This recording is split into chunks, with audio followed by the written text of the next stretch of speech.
Hello everyone, it's Adam Kempshall here, and today we are going to be orchestrating the 100 Years' War. So this was the piece that in my last video I was talking about the orchestration from point of view of how we sort of took the composition and which instruments, which notes we put in which instruments. We're going to be looking a bit more at actually doing the score preparation, okay, because that's the next stage. I've done the Cubase mock-up, and that video is available if you wish to listen to the actual piece. There wasn't actually much when I did that was worth really doing a video about. There were one or two things I changed, but most of it worked quite nicely. So I'll just link to you the video that has the actual piece in it. Okay, and you can see how that goes. Some footage from Europe Universalis 5 as well, which is kind of what we were doing there.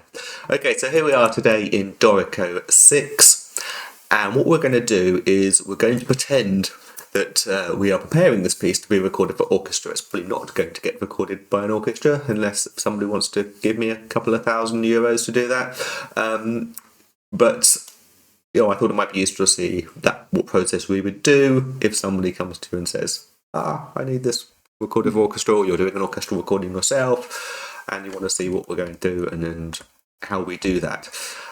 So what you'd often get given is a MIDI file, and you'd then import that MIDI file and would spend some time probably cleaning it up. It might end up looking a bit like this. If your composer has just given you this and you've got your flute, oboe, clarinet, bassoon and whatever, everything's on one stave in the way that I wrote it when I was just going to then go the other way. I kind of work the other way. I like to write in the score first, but if you get somebody who's writing in a DAW first, something like Cubase, then you will end up with something at this stage. Okay, and what we want to do is we want to separate some of this stuff out, things like all these horns here. We've got 2 oboes, 2 clarinets. We want to separate all that out so it looks like a proper professional score and you can get a really good recording done. Okay, workflow-wise, Dorico kind of gives us our workflow up here. Okay, we're going to set up so we have the right instruments, and then we're going to spend some time separating everything out so that it's on the right stave and it looks correctly. And then we're going to worry about actually layout, which is what we do in the engrave section. Okay, so we're not going to worry too much about some of the mess that's going on with the layout at the moment. You've got things sitting on top of each other. We've just got some default text here. We're going to start with our setup, and we're going to make sure we call our instruments. In fact, we're going to add a bunch of players because we want another flute, we want an oboe, another oboe, we want another clarinet, so we want another 3 horns. I love how Dorico does this, it's great. I think we're going to have 3 trumpets in total, so we want another 2 trumpets. We can adjust some of this later if need be. We want another trombone, bass trombone, bass trombone. We've got a tuba, we've got timpani, we've got our percussionist. I think everything else is there. I'll explain what we're going to do with percussion later. Okay, so we're going to add all that lot. And we're going to get a mess. Okay, so we just need to rearrange these things so that they're in the right order.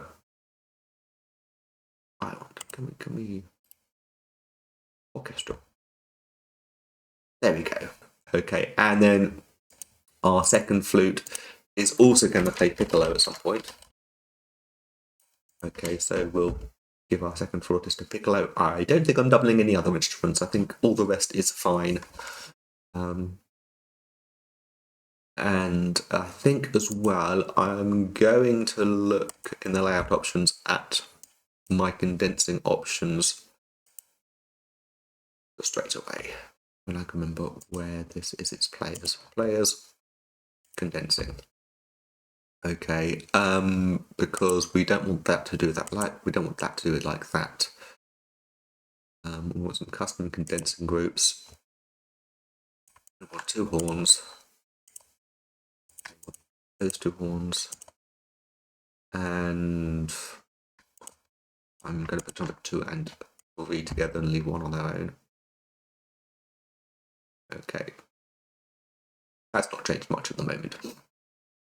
Okay, and some of it, it's not doing any condensing because it thinks everything's still on the first part. So we're going to leave page view for now, and we're going to go into galley view and start working from there. Now, galley view is, it looks like huge. There's so much going on here, so we want to sort that out, and I have some filters. So yeah, there's a setup for my sketch. So what I'm going to do, I'm going to drag and select all my woodwind, and we're going to create a new filter, which I think is then that one. But I'm gonna sort these out. I'm gonna get rid of that one because I don't want that one anymore. We're gonna call this one Woodwind. How do I rename it? There. Woodwind. Okay, and what this does is it just gets rid of everything else, so we can just have a look at the woodwind. Okay, I meant to say as well that I have cut down the piece quite a lot. We are not doing all 4 minutes of this piece today. I've cut it down to about 1 minute because otherwise this video would just be way too long. It's going to be long enough as it is. We don't need to be doing the entire piece. You can get the idea just from what I'm doing here. Okay, I do have somewhere my actual Cubase file open as well, and I should probably work out where we start. We're starting with that nice string tune that we had. Right, so starting at the top. Right, so this is just a solo flute, so that's fine. Here we will filter, and I really should do a shortcut for this. Filter, notes and chords, bottom notes, but we also want the slurs and the trill. I shall copy that. We'll paste it down there. I will be using shortcuts, sorry. And then we'll do the same thing again. We'll filter the bottom notes and press delete. Okay, so it's then just there. I don't think we want that trill there. I don't think we want that trill. Okay, and we want the dynamic. Nope. No, not that one. There we go. Okay, we want that. Didn't get all the slurs. Okay, so right. Okay, this looks fine. Okay, so that was simple enough. I'm going to take this a chunk at a time rather than going through all on one instrument. Okay, so don't worry about it. We've got this piccolo here. This piccolo is held by the second flute player. So when we get there, we want to make sure that they're not playing something at the same time. When we go back into page view, it will make sense. Okay, so do the same here. There we go. We don't seem to have a dynamic there. Let's give it a dynamic. We might even go down one because that's not the tune. Paste it down there. Okay, and what we're going to do, we're going to copy this. And we're going to select all this. And then I think I have this as a shortcut. I think it's Control-Shift-R. No, yes, which is paste articulations. If you want to do it from the right menu, you do paste special, and paste articulations. I have that set to Control-Shift-R. Do you know what I'm going to do? I'm going to set up the where are we? Edit preferences. Key commands. I'm going to do a key command for selecting lower notes and selecting voices. So we're never going to remember this. Allow V. Yeah. Okay, works fine. At least we've got something. We'll remember it after we've done that 23 times. Okay, that dynamic is weird. There, right. Okay, yeah, this could be. And then we probably just want to copy our soon part down. I wonder whether we do want to bring the dynamic up here. Just a swell here. Okay, we're just going to have a little swell. So we're going to put a poco prefix of poco. So we're going to put prefix to be poco, and then we are going to hide the intensity marking. So it just says poco. Okay, so we're just doing a little swell. Okay, we don't want too much going on there. Okay, I think we do want a crescendo forte there because this is kind of building all the way through here.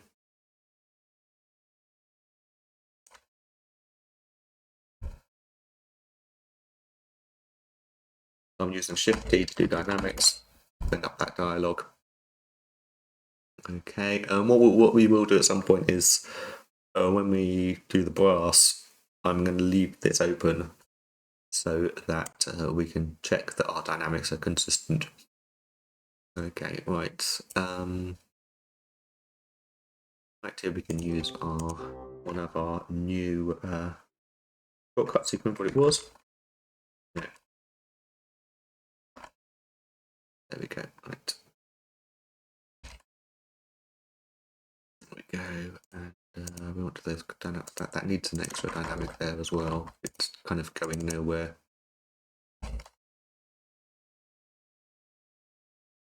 We just move that. There, so before. Okay. Right. So I do have shortcuts to copy stuff up and down to the stage below, because that makes life easier. Okay, so going back up to that piccolo.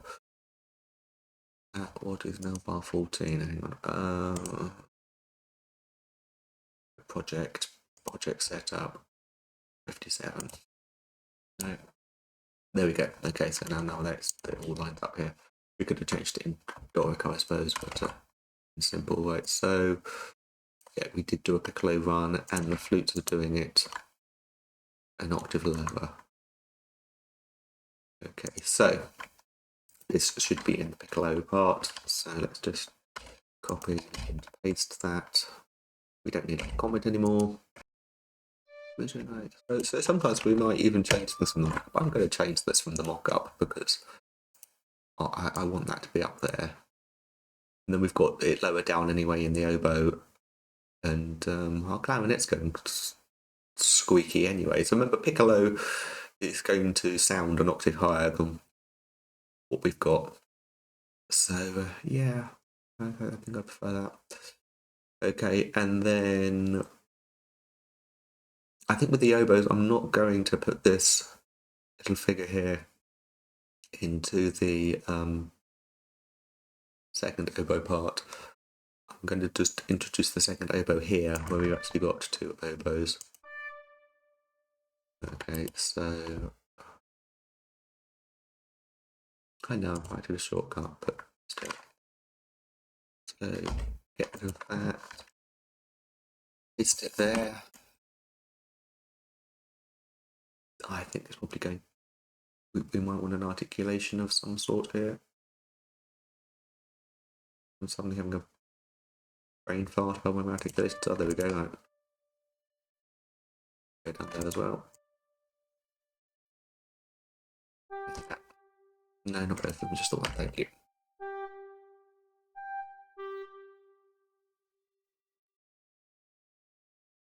And yeah, I'll touch you as well.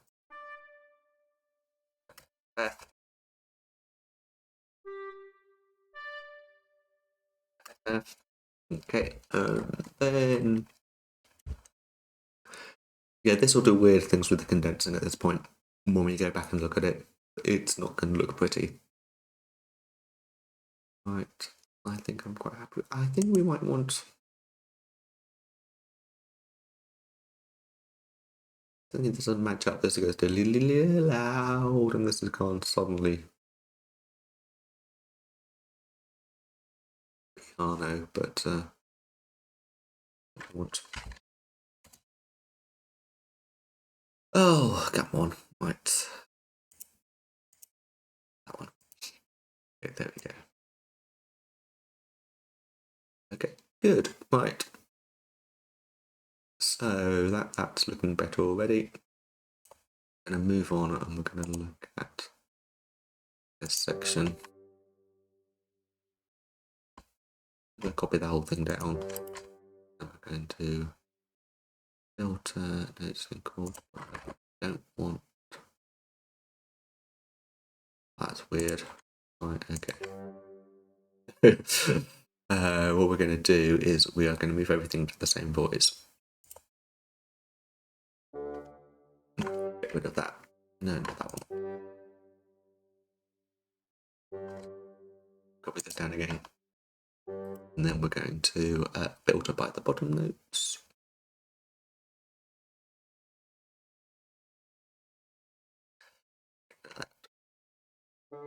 still want that one up there.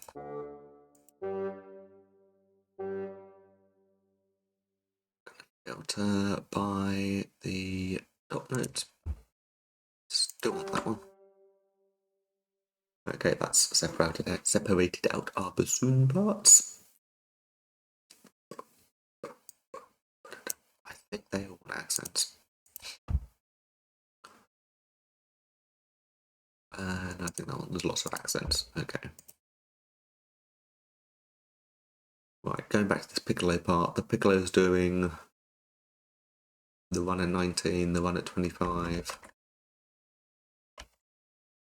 Oh, what part? There's 20, yeah. One at 20, the one, yeah. Okay.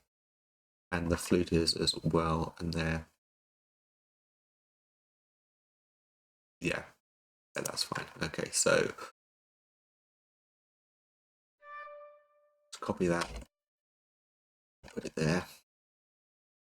Jump up an octave. Okay, probably a bit of dynamics on that.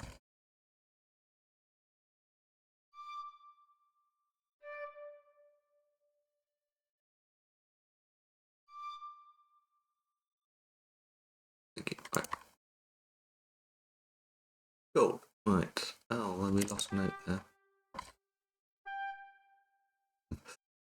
Where that went. Okay. That's a bit wonky. That is going to cause issues. Right, I have a little script which will organise my dynamics so they line up and connect and things like that. Right. Okay, this is looking fine. Okay, so we're nearly at the end here. You know, I've only done 37 bars here. Right. So we actually want to filter the top notes here, because the top notes are the piccolo.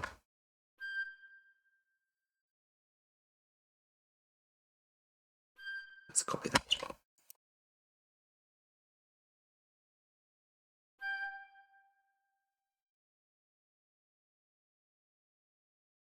And we don't need the sign reminding us that we're going to use a piccolo there, because we're already doing that. Right. Did I have both my clarinets doing that in the end?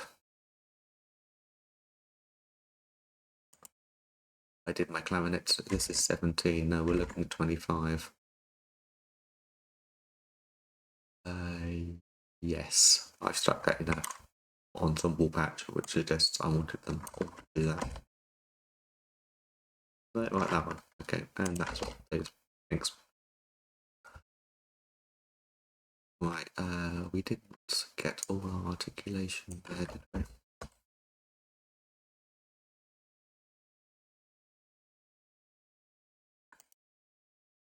Oh, that didn't work. I know some people use stream decks and things like that. I just like to remember all the shortcuts that I've created myself. That's wrong. Not that one, on that one. Yeah, I don't know why that didn't work. Should have pasted the articulation. We're going to do the same here because they're not all there.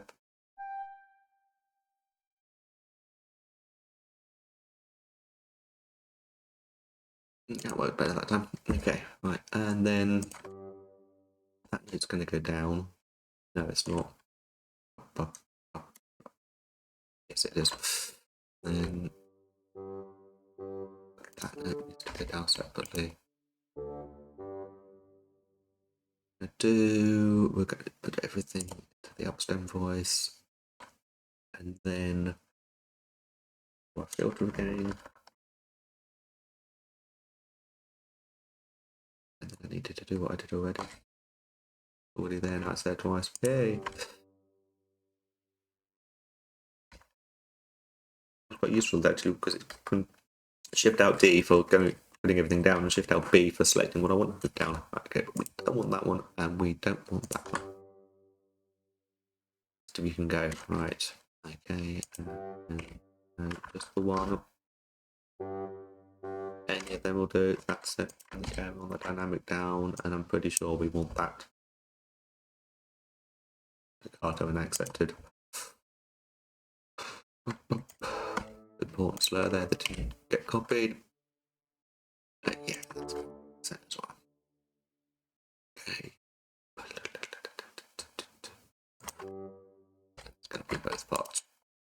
Yeah, there's not loads going on the dynamics there, to be honest. It was kind of just quite spent for it this bit, so I haven't done. What I am going to do though is I think I might just have a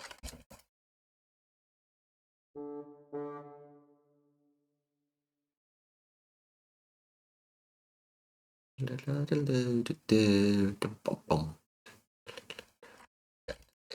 to F there. We will have a little crescendo through there because that probably happened, or would happen anyway. We'd want it to happen. All right, okay, so I'm fairly happy with that. So if we go back to page view now, you're going to see it's started to put in, A2s, 1s, things. That's not right here. We'll have to do a little bit of sorting there. But it's starting to do the condensing, and it's telling our piccolo player to go to piccolo, our flute player to go to piccolo, and it's starting to look okay. There's one or two settings I might change. So I'm wondering whether here, 23, I didn't copy all of the articulations, and this is why it's important that your articulations match. Yeah, we didn't, okay, because otherwise what's going to happen is it's not going to condense it properly. If they don't match, if the articulations don't match, it won't condense them as we want them to be. Okay, but it's a good way of spotting that your articulations don't match as well. Okay, so unfilter that, and then I kind of want to see my brass and my woodwind, because I'm just going to create a new filter just for those two, because I want to keep my dynamics consistent, so I need to see what I put in the other ones. Right, so we're going to start by looking at these horns, because they're going to be the trickiest bit. We've got 4 horn parts going on here, so we need to separate them out. We could try and explode. Let's see if that's going to work. So I'm going to copy them, and then I think we can paste special explode. Perfect, there we go. That was very quick. And lovely. I don't think that's a little bit redundant though.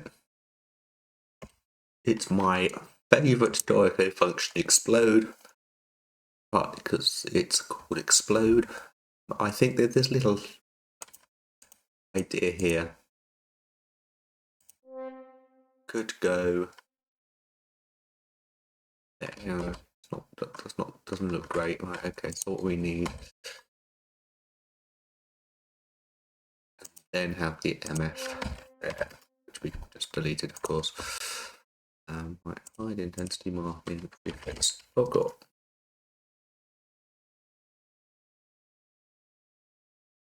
Okay, right. And then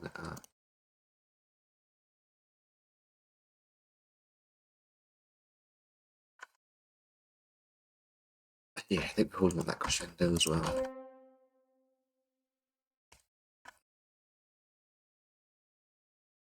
Okay, and then just having a look what's going on here. Right, okay, so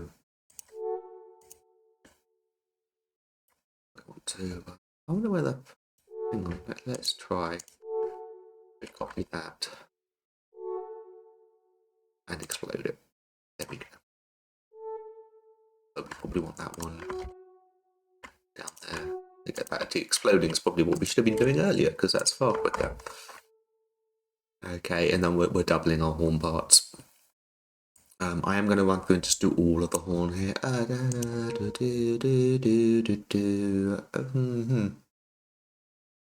Right, where are we? Bar 23. Let's see what I did with so let's to collapse the woodwind, the brass. Yeah, doing that. Okay. I think we need to look at the dynamics further back. Yeah, so I think this wants to come down just here. Once we've got some more instruments in, so sort of similar amounts of volume, but it's going to get a bit much otherwise. Telling our trumpets to do that as well, because they'll be in threes as well. Okay, so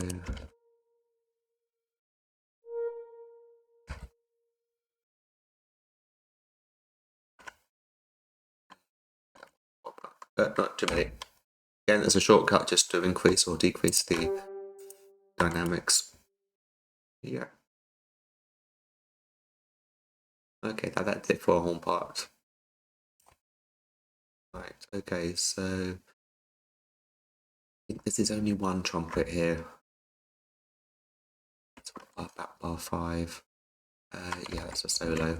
Okay, so we'll just have the one trumpet there. I think it kind of supports the strings. But we want that crescendo. We might find if we did record this, so I'm just sitting here thinking about these dynamics. If we did record this, we might want these horns. They won't be too loud because generally, sort of, when we're doing ensemble stuff and combining stuff, we sort of want 2 horns for 1 trumpet or 1 trombone. And with them playing 4 different notes, they're not going to overpower too much. This tune is in the strings as well, don't forget. And when I did it in the mock-up, the sort of questions I'd had here about harmony and whether things sounded right when I was in the previous video, that didn't happen, so it did sound okay. So that's just a solo trumpet, and then this is all our trumpets, we know that much. And this, I think at the top note twice, the bottom note once. It's going to be everybody. Let's just double check. I think it is trumpets. Yeah, I've done that all in an A3 patch, so it is all our trumpets, all the way through here. Things separate out a little bit here. I'm just looking at the balance a little bit here. We've got lots of people going da da da da. They're not doing the slurs. We've got lots of people da da da da da do do do, and then we've got this sort of da da da da da da da da, and there's not really a lot of people doing that higher one, so I think we might want 2 trumpets on that. Okay. I have 2 there. How many backwards? No, we don't want the notes, just that. And you as well. Okay, more sort of the trombone. That's squeaky trombone there. Right. Yeah, we haven't got all our articulations here. Okay, so many of these lovely little shortcuts that just save so much time when doing this. Right.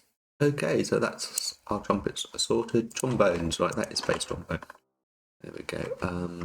That doesn't need an extra MF there.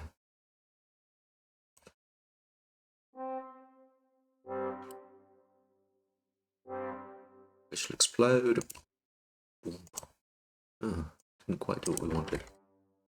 Yeah, and that dynamic wants to go before the beat, so we've got that up here. We'll just move at the tuba wobble. We might as well look at the tuba wobble here, actually. Yeah, we only want the 1 trombone. I think that there's enough going on with the horns doing that same idea, especially way up high there. That's going to come across really clear. Oh, yes.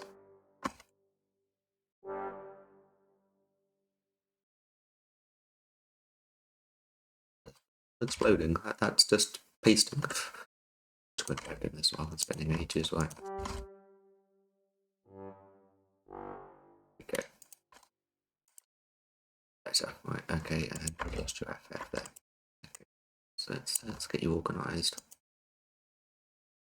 Right. There we go. And it's going to be what I've done with my bass trombone here. They're not my trombones, so I imagine my bass trombone could do that. Yeah, just with the trumpets there. Yep, looking good. And then the same thing here. This definitely not bass trombone. Okay, still done. Right, this needs that crescendo. I'm just for the sake of these few bars, I'm going to do this in a different clef because I think when we get that many ledger lines, it's kind of like yeah, maybe you want to go different clef. Never do your trombones in treble clef. But a bit of tenor clef there would just reduce the number of ledger lines a little bit, not a lot. Just makes it a bit more readable. And then we just go back into bass clef for the end there. Right, okay, so the strings probably are going to be one of the more straightforward ones because, yes, there might be bits where they split out, but for the most part, it's just things like this.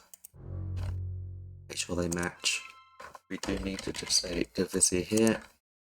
Slur doesn't. I have different opinions on my slurs here, and sometimes your woodwind slurs will disagree with your violin slurs. Because all the violin slurs are telling them is when to change bow, and the flute slurs are telling them when to tongue and not. So actually, I think what I've got on the second violin part here is what I want here. But that's maintained what we had in the flutes up there. Okay, good. Right, and we probably want that little crescendo. We will copy and paste it because we copy it down at this point as there's lots of stuff in between. To do that, I'm going to do its own one.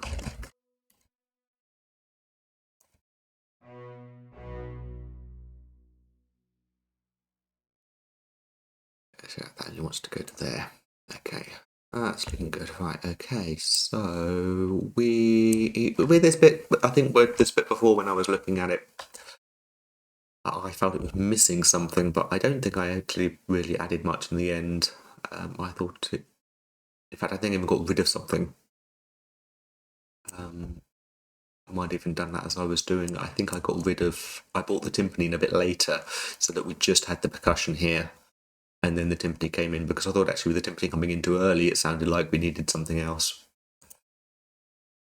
And for today's purposes, it makes it slightly easier. Well, this does not need to be subito there, but it does need to be subito here. So what we need to do, in fact, that link, no, it's not going to be linked right. Okay, so what we're going to do is we're going to, I always forget about ungrouping and unlinking and what the difference is. But that's not part of that. So that one needs to be a sub P. We'll get rid of that one.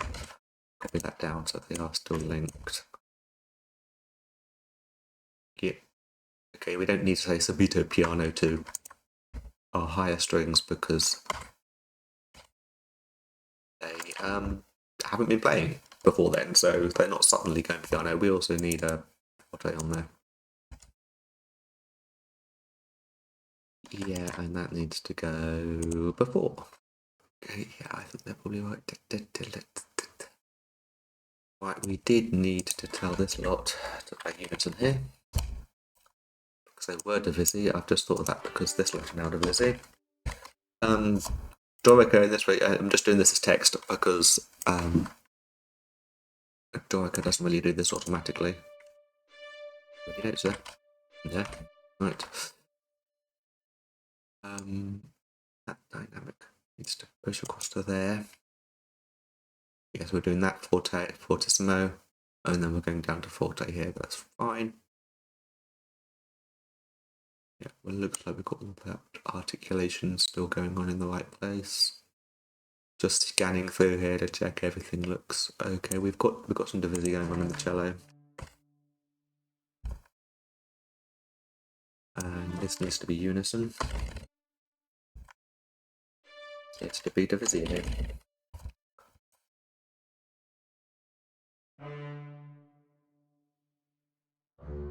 Then you go boom.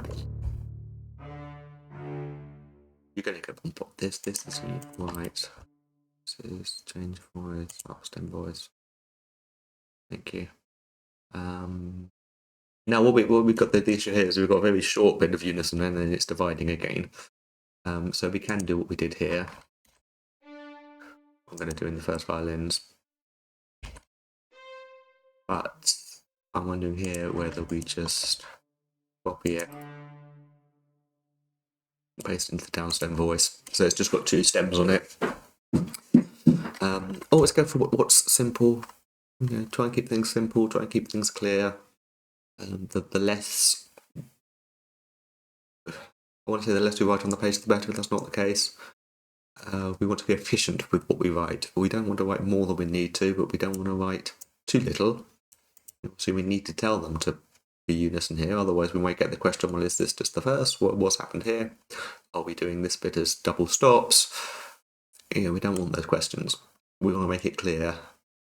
But equally, oh, that's unison, that's diversity. It's just more text.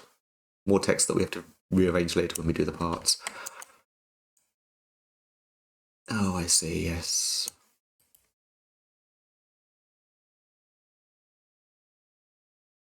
Yeah, this might be moving some of our brass dynamics. We'll have to have a check at that. This is the disadvantage of having the filter on, is the fact that, yes, we've got slightly less we have on the screen all at once. But it might move stuff we don't want moved. Right, okay. This is looking fine. That was still busy. This is all. I have to be in the right voice just to get the rest doing. In fact, we want that to end the voice, so we lose the rest. Otherwise, we end up with this extra rest, and then we can listen here. Okay, don't worry about these grey notes. This is just like it telling us you can't do that if you don't have an extension on your double bass. We're going to assume our double basses have an extension. Right. I think apart from the percussion, kind of there. Okay, so let's just have a look at our percussion. Okay, so I'm not going to worry too much about how many players we have. Theoretically, we need 4 because we've got everything going on all at once, unless somebody's going to whack the gong while doing something else. I'm going to, when I do the parts, which will probably be a separate video, I will just do a percussion part. So you'll do a timpani part, but then I'll do just a percussion part. Now, the fun bit here is simply we need to know which timpanis we need, and so we need to make a list of drums. I haven't used a lot of timpani here. We've got C, we've got B, we've got D.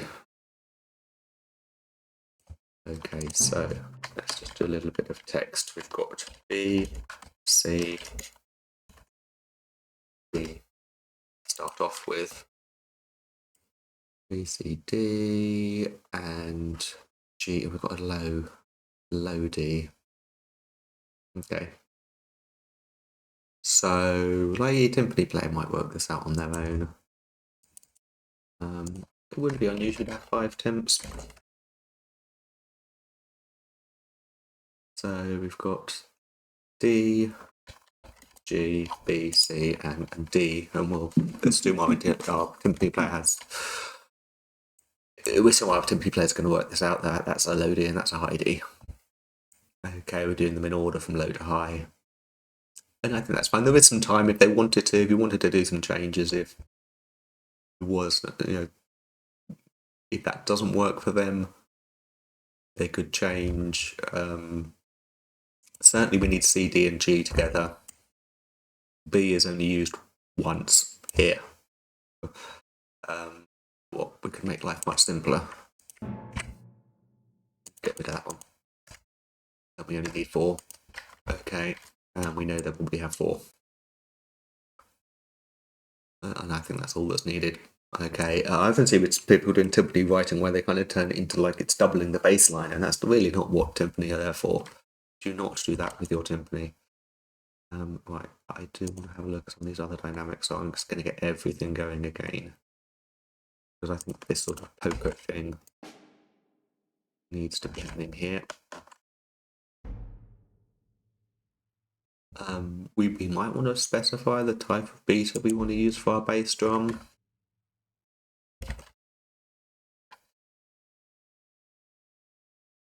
Hard sticks there, and we probably want our gong to ring on. Right, I think we just want to do that. There we go. It's just an option to put in that, so it will let ring. It can just fill this section. That's what we wanted. Our timpani player has no dynamics here.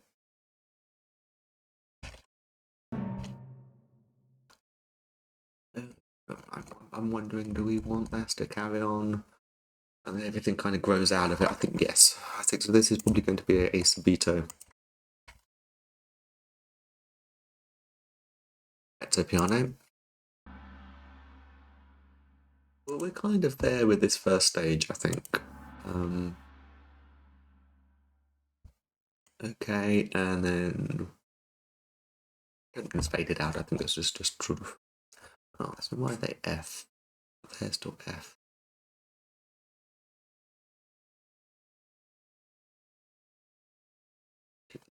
We have a bit of a crescendo going on here, don't we? So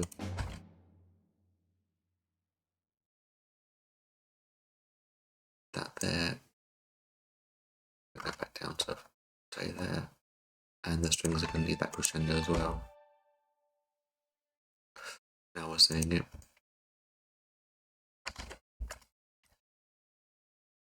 Check everybody. Yeah, there.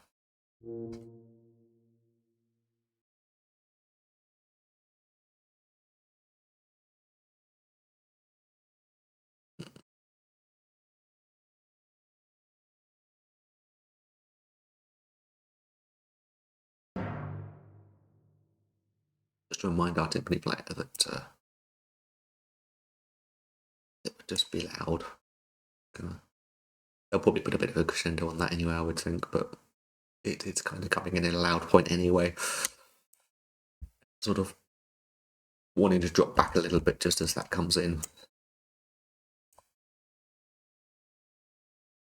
So, yeah, they've got that crescendo now, haven't they? We'll soon spot it when we look at the full score and go, yes, they're missing that. This is missing that, and I think we're there.